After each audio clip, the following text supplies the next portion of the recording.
Welcome back to my channel. आज है 26 अक्टूबर यानी कि रविवार का दिन। तो रविवार को हम पूरे 1 वीक से बनने वाले करंट अफेयर्स के सभी इंपॉर्टेंट क्वेश्चंस का रिवीजन करते हैं। अब कैसे, तो कुछ महत्वपूर्ण सवालों को हम एमसीक्यूज रूप में देखते हैं और साथ ही डिटेल में भी डिस्कस करते हैं। इसके अलावा अन्य महत्वपूर्ण सवालों को वन लाइनर के तौर पर भी देखते हैं, लेकिन इन सवालों को भी हम पूरे 1 वीक के अंदर डिटेल में डिस्कस कर चुके होते हैं। तो चलिए स्टार्ट करते हैं आज का वीडियो। तो आज का पहला सवाल है, भारत द्वारा अंटार्कटिका महाद्वीप में बनाया जाने वाला चौथा अनुसंधान स्टेशन कौन सा है? तो दरअसल भारत द्वारा अंटार्कटिका महाद्वीप में अपना चौथा अनुसंधान स्टेशन बनाया जाएगा और इसे किस नाम से जाना जाएगा? तो मैत्री 2 के नाम से, यानी कि भारत द्वारा अंटार्कटिका महाद्वीप में बनाया जाने वाला अपना चौथा अनुसंधान स्टेशन मैत्री 2 के नाम से जाना जाएगा और भारत की ध्रुवीय अनुसंधान एजेंसी द्वारा इसे निर्मित किया जाएगा, जो कि गोवा के गोंजा में स्थित है। इसके अलावा इसके लिए लक्ष्य रखा गया है साल 2029 तक, यानी कि साल 2029 तक इसे तैयार किया जाएगा। इस पे लागत कितनी आएगी? तो 2000 करोड़ रुपए। अब ये चौथा है, तो पहले 3 कौन से हैं? तो पहले 3 है, पहला है दक्षिण गंगोत्री, जिसे कि साल 1983 में स्थापित किया गया था, लेकिन यह वर्तमान में पूरी तरह से नष्ट हो चुका है। दूसरा था मैत्री, जिसे कि साल 1989 में स्थापित किया गया था, और तीसरा था भारती, जिसे कि साल 2012 में स्थापित किया गया था। अब अनुसंधान स्टेशन ये होता क्या है? तो दरअसल यह एक ऐसा केंद्र है जहां पे कि वैज्ञानिक, तकनीकी या विशेष क्षेत्रों में शोध के लिए शोधकर्ता शोध करते हैं। अब अंटार्कटिका महाद्वीप, तो ये तो पता ही होगा, दुनिया का 5वां सबसे बड़ा महाद्वीप है और इसे सफेद महाद्वीप भी कहा जाता है। तो आंसर हो जाएगा ऑप्शन सी, मैत्री 2। अगला सवाल है, अंतरराष्ट्रीय खेल डोपिंग विरोधी सम्मेलन के 10वें सत्र में किस देश को एशिया प्रशांत समूह ब्यूरो का उपाध्यक्ष चुना गया है? तो आंसर हो जाएगा ऑप्शन ए, भारत। तो अंतरराष्ट्रीय खेल डोपिंग विरोधी सम्मेलन का दरअसल हाल ही में आयोजन किया गया था, जो कि इसका 10वां सत्र था और इस दौरान भारत को एशिया प्रशांत समूह के लिए उपाध्यक्ष के तौर पे चुना गया है। और भारत का अब एशिया प्रशांत समूह के लिए उपाध्यक्ष के तौर पे कार्यकाल कब तक रहेगा? तो 2025 से 2027 तक रहेगा। इसके अलावा अजरबैजान को COP10 ब्यूरो का अध्यक्ष भी चुना गया इस सम्मेलन के दौरान। अब अंतरराष्ट्रीय खेल डोपिंग विरोधी सम्मेलन का 10वां सत्र, तो दरअसल इसका आयोजन किया गया था हाल ही में, जो कि अंतरराष्ट्रीय खेलों में डोपिंग के खिलाफ एकमात्र कानूनी तौर पे बाध्यकारी अंतरराष्ट्रीय समझौते की 20वीं वर्षगांठ के मौके पे से आयोजित किया गया था और इस सम्मेलन में 120 से ज्यादा देश सम्मिलित हुए थे। अब थोड़े शब्दों में जानेंगे एशिया प्रशांत समूह क्या है। तो दरअसल ऐसा समूह है जो कि एशिया और साथ ही प्रशांत क्षेत्र के देशों को अंतर्राष्ट्रीय मंचों पर एकजुट करता है और साथ ही अंतर्राष्ट्रीय स्तर के नीतियों और साथ ही निर्णयों में क्षेत्रीय हितों के लिए आवाज उठाता है। साथ ही सदस्य देशों के बीच समन्वय स्थापित करना इसका काम है। इसके अलावा खेल, विज्ञान, स्वास्थ्य और साथ ही शिक्षा जैसे क्षेत्रों के नीति निर्माण में भी यह सामूहिक तौर पे योगदान देता है। अगला सवाल है, हाल ही में भारतीय क्रिकेटर्स एसोसिएशन की पहली महिला अध्यक्ष कौन नियुक्त की गई हैं? तो इसका आंसर हो जाएगा ऑप्शन सी, शांता रंगास्वामी।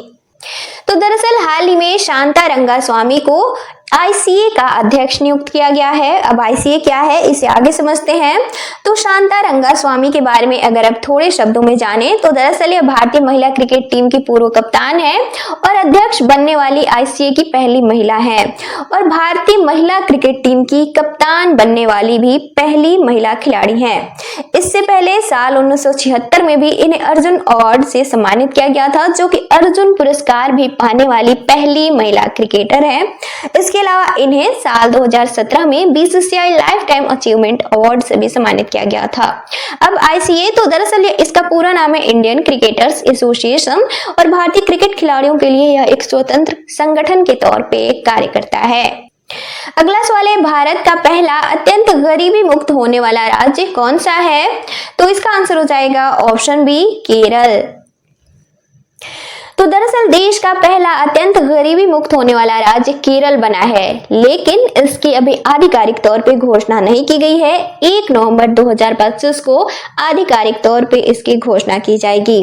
और दरअसल इसके लिए साल 2021 में केरल सरकार द्वारा एक मिशन की शुरुआत की गई थी और इस मिशन के तहत अत्यंत गरीब परिवारों की पहचान करना, साथ ही माइक्रो प्लानिंग, साथ ही अलग अलग कल्याण योजनाओं का समन्वय शामिल था इसमें। यानी कि इसका मुख्य उद्देश्य था अत्यंत गरीबी मुक्त राज्य बनाने के लिए केरल को। उसके बाद इस मिशन के तहत 64,006 परिवार अत्यंत गरीबी की श्रेणी में चिन्हित किए गए यहाँ पे। और इससे पहले कोट्टायम जिला केरल का राज्य का पहला अत्यंत गरीबी मुक्त जिला भी घोषित किया जा चुका है। अब अत्यंत गरीबी मुक्त, इसका अर्थ क्या होता है? तो दरअसल कोई भी परिवार या फिर व्यक्ति अत्यंत गरीब की श्रेणी में न हो इस राज्य में, यानी कि जो भी राज्य अत्यंत गरीबी मुक्त होते हैं ऐसे राज्यों में। इसके अलावा राज्य के सभी परिवारों को आधारभूत सुविधाएं उपलब्ध होना भी जरूरी है, जिनमें कि शामिल है पर्याप्त मात्रा में पौष्टिक भोजन, साथ ही स्वच्छ पानी और बुनियादी सुविधाएं जैसे कि स्वास्थ्य, आवास, बिजली, शिक्षा तक पहुंच, साथ ही सामाजिक सुरक्षा योजनाओं का भी लाभ इन्हें मिल रहा हो। अगला सवाल है, हाल ही में किस देश द्वारा कफाला प्रणाली को बंद करने की घोषणा की गई है? तो इसका आंसर हो जाएगा ऑप्शन बी, सऊदी अरब। तो दरअसल हाल ही में सऊदी अरब सरकार द्वारा देश में कफाला प्रणाली को समाप्त करने की घोषणा की गई है।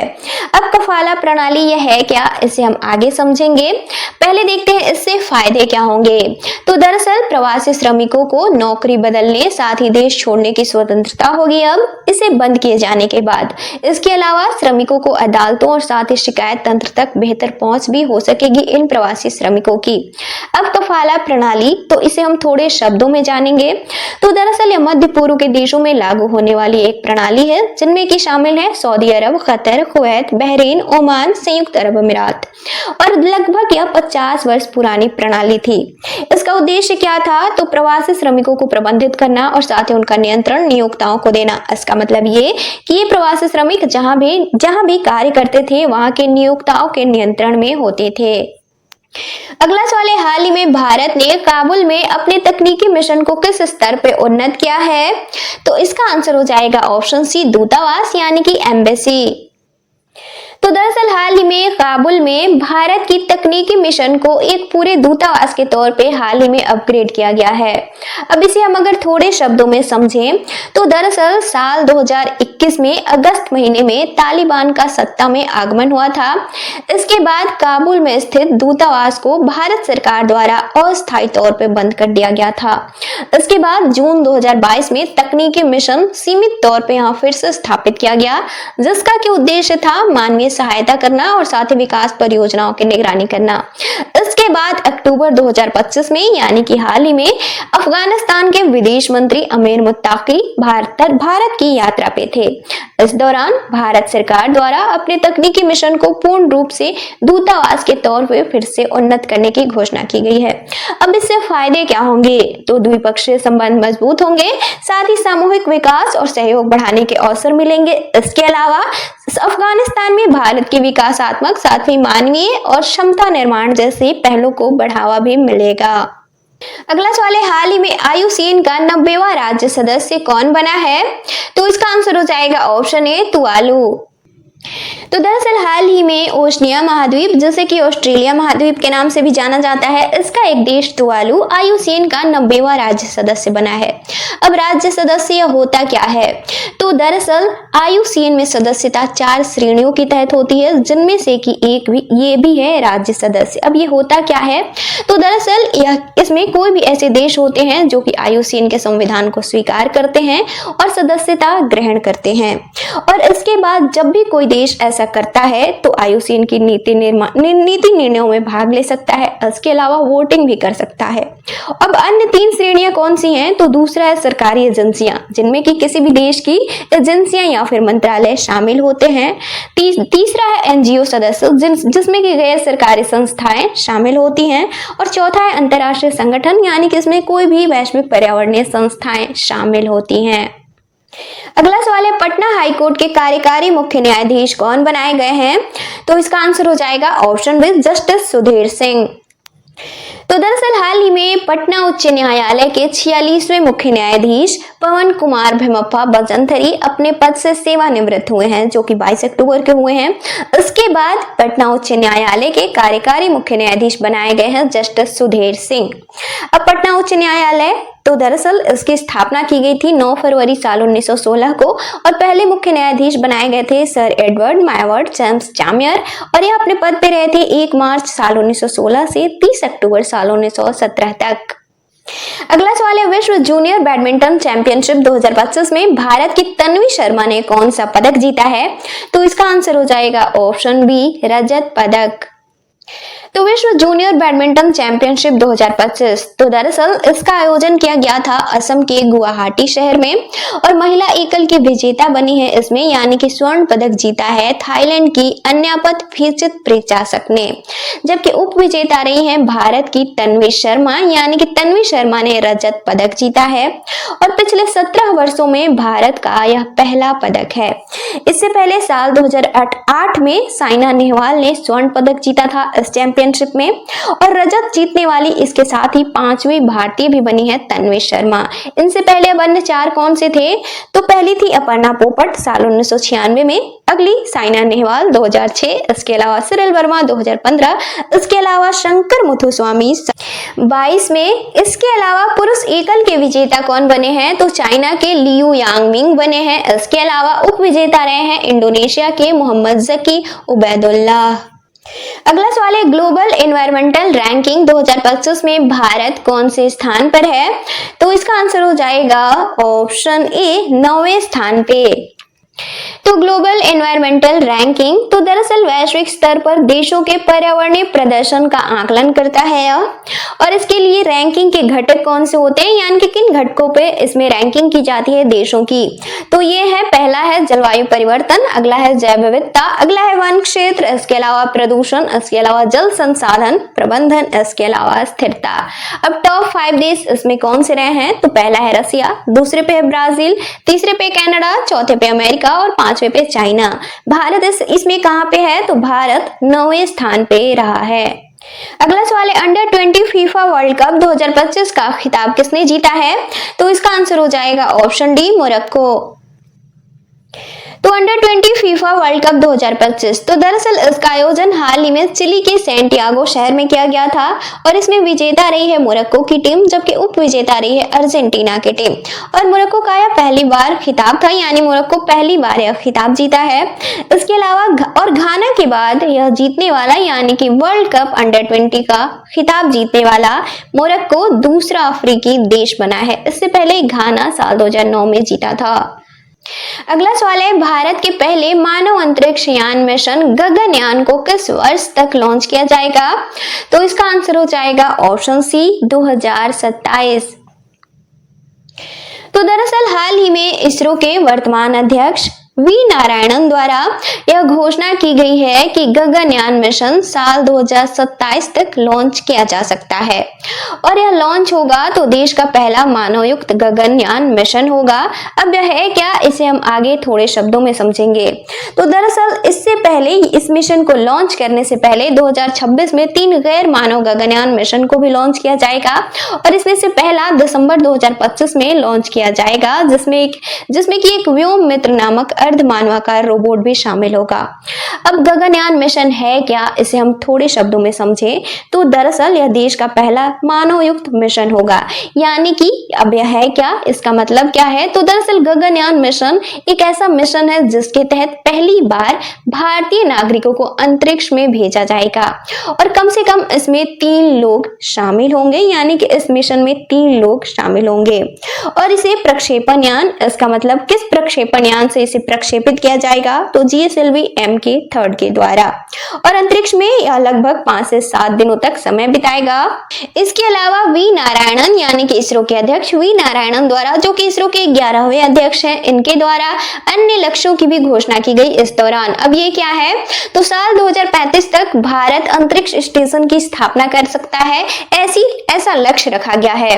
इसके अलावा साल 2040 तक भारतीय नागरिकों को चांद पे भी उतारे जाने का लक्ष्य रखा गया है। अगला सवाल है, अंतरराष्ट्रीय प्रकृति संरक्षण संघ के प्रजाति अस्तित्व आयोग के पहले एशियाई अध्यक्ष कौन नियुक्त किए गए हैं? तो इसका आंसर हो जाएगा ऑप्शन बी, विवेक मेनन। तो दरअसल हाल ही में IUCN की प्रजाति अस्तित्व आयोग के अध्यक्ष के तौर पर विवेक मेनन को नियुक्त किया गया है, जो कि भारतीय वन्यजीव संरक्षण करता है और अध्यक्ष बनने वाले पहले एशियाई व्यक्ति होंगे विवेक मेनन। इनका कार्यकाल है 2025 से 2029 तक, यानी कि अगले 4 वर्षों तक। अब IUCN SSC यह है क्या? तो इसका पूरा नाम है IUCN species survival commission. IUCN को हम पूरे डिटेल में डिस्कस करते हैं, यहाँ पे रहने देते हैं। तो IUCN के 6 आयोगों में से एक है यह। इसका मुख्य उद्देश्य है वैश्विक स्तर पे प्रजातियों को बचाना, साथ ही मूल्यांकन करना और उन्हें विलुप्त होने से रोकना, जिनमें कि शामिल है पशु, पक्षी, मछली, पौधे आदि इनमें शामिल है। अगला सवाल है, खेलो इंडिया यूनिवर्सिटी गेम्स 2025 का आयोजन किस राज्य या फिर केंद्र शासित प्रदेश में किया जाएगा? तो इसका आंसर हो जाएगा ऑप्शन डी, राजस्थान। तो खेलो इंडिया यूनिवर्सिटी गेम्स 2025, तो दरअसल साल 2025 में यह इसका 5वां संस्करण होगा और इसका आयोजन 24 नवंबर से 5 दिसंबर तक किया जाएगा। कहाँ पे? तो राजस्थान में, और राजस्थान के 7 शहरों में। और इनमें भागीदारी किनकी रहेगी? तो 200 से ज्यादा विश्वविद्यालय, साथ ही इन 200 विश्वविद्यालयों के 5000 से अधिक एथलीट इसमें भाग लेंगे और इसमें 23 पदक खेल होंगे। इसके अलावा एक प्रदर्शनी खेल खो खो भी शामिल किया जाएगा।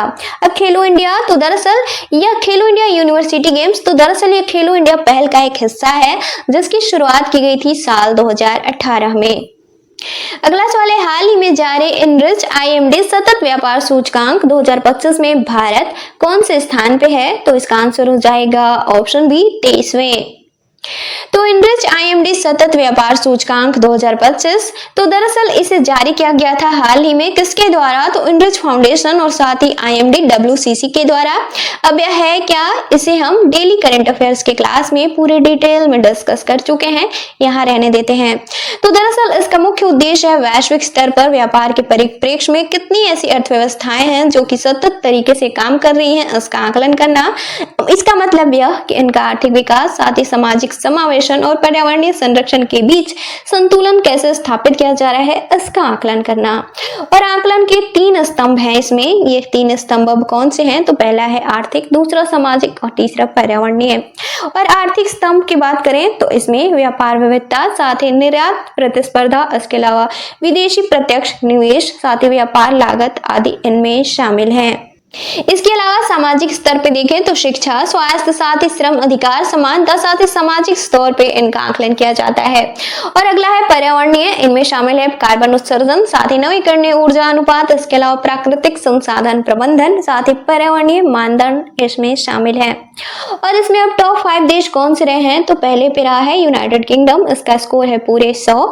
अगले पे रहा है न्यूजीलैंड, तीसरा पे ऑस्ट्रेलिया, चौथे पे सिंगापुर, 5वें पे दक्षिण कोरिया। और भारत इस सूचकांक में कहाँ रहा है? तो 23वें स्थान पे भारत का स्कोर है 33.2। अगला सवाल है, हाल ही में गूगल द्वारा किस भारतीय शहर में AI डेटा सेंटर बनाए जाने की घोषणा की गई है? तो इसका आंसर हो जाएगा ऑप्शन सी, विशाखापत्तनम। तो दरअसल हाल ही में गूगल द्वारा आंध्र प्रदेश के विशाखापत्तनम शहर में AI डेटा सेंटर बनाए जाने की घोषणा की गई है और इसके लिए $15 अरब का निवेश किया गया है। और भारत में गूगल का यह पहला डेटा सेंटर होगा। इसके अलावा अमेरिका के बाहर गूगल का यह सबसे बड़ा AI सेंटर भी होगा और यह केंद्र दुनिया के 12 देशों से जोड़ा जाएगा। अगला सवाल है, हाल ही में ICC player of the month सितंबर 2025 के लिए कौन चुने गए हैं? तो इसका आंसर हो जाएगा ऑप्शन डी, ए और बी दोनों। तो दरअसल हाल ही में ICC द्वारा प्लेयर ऑफ द मंथ की घोषणा की गई है। अब किस मंथ के लिए? तो सितंबर 2025 के लिए। अब प्लेयर ऑफ द मंथ ये होता क्या है, इसे हम आगे समझेंगे। पहले देखते हैं सितंबर 2025 के लिए कौन बने हैं प्लेयर ऑफ द मंथ। तो महिला क्रिकेट में बनी है महिला क्रिकेटर स्मृति मंधाना, जो कि भारतीय महिला क्रिकेटर हैं। इसके अलावा पुरुष क्रिकेट में बने हैं पुरुष क्रिकेटर अभिषेक शर्मा, जो कि ये भी भारतीय क्रिकेटर हैं। अब ICC player of the month ये होता क्या है? तो दरअसल यह एक मंथली अवार्ड है जो कि आईसीसी द्वारा दिया जाता है। और किसे दिया जाता है? तो दरअसल जिस भी मंथ के लिए दिया जाता है, यानी कि जिस भी मंथ के लिए ये खिलाड़ी चुने जाते हैं, उस मंथ में इन्होंने किसी भी फॉर्मेट में, चाहे वो टेस्ट हो, वनडे हो या फिर T20, इनमें से किसी फॉर्मेट में भी इन्होंने सर्वश्रेष्ठ प्रदर्शन किया होता है, तब इन्हें इस अवार्ड के लिए चुना जाता है इस मंथ के लिए। और इनमें पुरुष और महिला दोनों शामिल होते हैं। और इसकी शुरुआत की गई थी साल 2021 में, और शायद पहली बार यह अवार्ड दिया गया था, यानी कि पहली बार प्लेयर ऑफ द मंथ बने थे भारत के भुवनेश्वर कुमार, जो कि तेज गेंदबाज हैं। अगला सवाल है, हाल ही में यूरोपीय संघ द्वारा भारत के साथ किस क्षेत्र में भागीदारी बढ़ाने की रणनीति घोषित की गई है? तो इसका आंसर हो जाएगा ऑप्शन सी, राजनीतिक, आर्थिक और साथ ही सुरक्षा। तो दरअसल हाल ही में भारत के साथ अपनी राजनीतिक, आर्थिक और साथ ही सुरक्षा भागीदारी को मजबूत करने के लिए नई रणनीति की घोषणा की गई है। किसके द्वारा? तो यूरोपीय यूनियन के द्वारा। अब अगर हम इन सब को थोड़े शब्दों में समझें तो पहला है राजनीतिक स्तर पे। तो दरअसल यूरोपीय यूनियन और भारत संयुक्त रूप से बहुपक्षीयता, साथ ही अंतर्राष्ट्रीय कानूनों और संयुक्त राष्ट्र चार्टर के तहत वैश्विक व्यवस्था को मजबूती देने के लिए प्रतिबद्ध होंगे। इसके अलावा यूरोपीय यूनियन और मानवाधिकार, साथ ही महिला और बाल अधिकारों, इसके अलावा लोकतांत्रिक संस्थाओं की सुरक्षा में सहयोग बढ़ाने पर भी सहमत हैं। इसके अलावा आर्थिक स्तर पे देखें, आर्थिक या फिर व्यापारिक, तो दरअसल हाल ही में यूरोपीय यूनियन और भारत के बीच मुक्त व्यापार समझौता हुआ है, और इस समझौते के तहत व्यापार से संबंधित बाधाएं कम करने, साथ ही बाजारों तक पहुंच बढ़ाने और सतत विकास के प्रावधानों को भी शामिल किया गया है। अब अगर सुरक्षा के स्तर पे देखें तो दरअसल दोनों पक्षों के बीच इस साझेदारी के तहत सीमा पार आतंकवाद, साथ ही समुद्री सुरक्षा, साइबर हमले, साथ ही महत्वपूर्ण बुनियादी ढांचे पर हमले से मुकाबला इनमें शामिल है। अगला सवाल है, हाल ही में इच्छा मृत्यु को वैध घोषित करने वाला देश कौन सा है? तो इसका आंसर हो जाएगा ऑप्शन सी, उरुग्वे। तो दरअसल हाल ही में दक्षिण अमेरिकी देश उरुग्वे में इच्छा मृत्यु को वैध घोषित कर दिया गया है। अब क्यों? तो दरअसल इच्छा मृत्यु से संबंधित एक कानून पारित किया गया है, और ऐसा करने वाला लैटिन अमेरिका का पहला देश है उरुग्वे। और मानसिक तौर पर सक्षम और वयस्क नागरिक जो होंगे वही इच्छा मृत्यु के लिए वैध घोषित किए गए हैं, यानी कि जो 18+ होंगे। इसके अलावा जो बीमारी से पीड़ित होंगे, साथ ही इन बीमारियों का मतलब कि जिन बीमारियों का इलाज संभव नहीं हो सकेगा, ऐसे लोगों के लिए इच्छा मृत्यु वैध की गई है। अगला सवाल है, हाल ही में UIDAI द्वारा किसके लिए मैस्कॉट डिजाइन प्रतियोगिता शुरू की गई है? तो इसका आंसर हो जाएगा ऑप्शन बी, आधार। तो दरअसल हाल ही में UIDAI द्वारा आधार के लिए मैस्कॉट डिजाइन प्रतियोगिता शुरू की गई है। अब UIDAI, इसे हम आगे देखेंगे। तो दरअसल इसमें अब कोई भी भारतीय नागरिक भाग ले सकता है। इसका मुख्य उद्देश्य है आधार की ब्रांड पहचान को अधिक सुलभ और साथ ही मजबूत बनाना, और यह प्रतियोगिता 6 अक्टूबर से 31 अक्टूबर तक चलेगा। अब UIDAI तो unique identification authority of India इसका पूरा नाम है, और यह भारत सरकार की वैधानिक संस्था है। और आधार दरअसल यह 12 अंकों की एक विशिष्ट पहचान संख्या जारी करता है, और इसका मुख्य उद्देश्य है प्रत्येक नागरिक की पहचान को डिजिटली तरीके से सुनिश्चित करना। और इसकी स्थापना की गई थी 28 जनवरी साल 2009 को, और इसका मुख्यालय नई दिल्ली में है। अब हम देखेंगे वन लाइनर वाले सवालों को। तो पहला है, हाल ही में एसोचैम के अध्यक्ष कौन नियुक्त किए गए हैं? तो आंसर हो जाएगा निर्मल कुमार मिंदा। अब एसोचैम यह है क्या? तो इसे भी हम डेली करंट अफेयर्स की क्लास में पूरे डिटेल में डिस्कस कर चुके हैं। अगला है, हाल ही में 30वीं सीनियर महिला राष्ट्रीय फुटबॉल चैंपियनशिप का खिताब किसने जीता है? तो मणिपुर की टीम ने। इसके अलावा उप विजेता रही है पश्चिम बंगाल की टीम।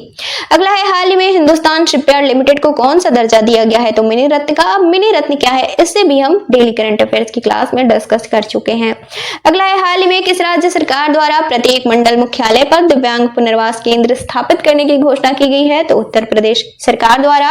अगला है, हाल ही में वी राइज पहल की शुरुआत किसके द्वारा की गई है? तो नीति आयोग और DP वर्ल्ड के द्वारा। अब ये क्या है, इसे भी हम डिस्कस कर चुके हैं। अगला है, कटी बिहू उत्सव किस राज्य या फिर केंद्र शासित प्रदेश से संबंधित है? तो असम से। और अगला है, हाल ही में क्रिकेट के सभी प्रारूपों में 50 अंतरराष्ट्रीय मैच खेलने वाले पहले भारतीय तेज गेंदबाज कौन बने हैं? तो जसप्रीत बुमराह। अगला है, हाल ही में 8वें राष्ट्रीय पोषण महीने का समापन कहाँ किया गया है? तो उत्तराखंड के देहरादून में। अगला है, हाल में खबरों में रही द ब्रह्मास्त्र अनलीश्ड नामक पुस्तक किसके द्वारा लिखी गई है? तो डी शिवानंदन के द्वारा। अगला है, हाल ही में पीजीटीआई के अध्यक्ष कौन नियुक्त किए गए हैं? तो कपिल देव। अगला है, हाल ही में किस राज्य सरकार द्वारा साल 2025 को शहरी विकास वर्ष के तौर पे घोषित किया गया है? तो गुजरात सरकार द्वारा। अगला है, हाल ही में जापान की पहली महिला प्रधानमंत्री कौन बनाई गई है? तो साने तकाइची बनी है। अगला है, किस भारतीय शहर में 9वें दीपोत्सव के मौके पे 26 लाख से ज्यादा दिए जलाकर गिनीज वर्ल्ड रिकॉर्ड बनाया गया है? तो उत्तर प्रदेश के अयोध्या शहर में। अगला सवाल है, हाल ही में विपो की सलाहकार बोर्ड के अध्यक्ष किस भारतीय को नियुक्त किया गया है? तो इसका आंसर हो जाएगा प्रतिभा एम सिंह और इनका कार्यकाल है 2025 से 2027 तक के लिए। अगला है, जिमिक सैन्य अभ्यास भारत और किस देश से संबंधित है? तो जापान से। अगला है, हाल ही में रोड्रिगो पाज किस देश के राष्ट्रपति नियुक्त किए गए हैं? तो बोलीविया के। अगला है, भारत और किस देश द्वारा युवा वैज्ञानिकों के लिए रामानुजन फेलोशिप शुरू किया गया है? तो इसका आंसर हो जाएगा ब्रिटेन। अगला है, national highway authority of India ने किस तकनीक आधारित वाहन तैनात करने की घोषणा की गई है?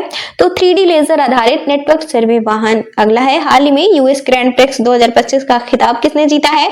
तो मैक्स वर्स्टैपेन ने। और आज के सेशन का लास्ट क्वेश्चन है, हाल ही में ब्रिटिश अकादमी पुस्तक पुरस्कार 2025 से किसे सम्मानित किया गया है? तो भारतीय मूल के इतिहासकार हैं सुनील अमृत, इन्हें सम्मानित किया गया है। किसके लिए? तो इनकी पुस्तक the burning earth and environmental history of the last 500 years के लिए इन्हें सम्मानित किया गया है।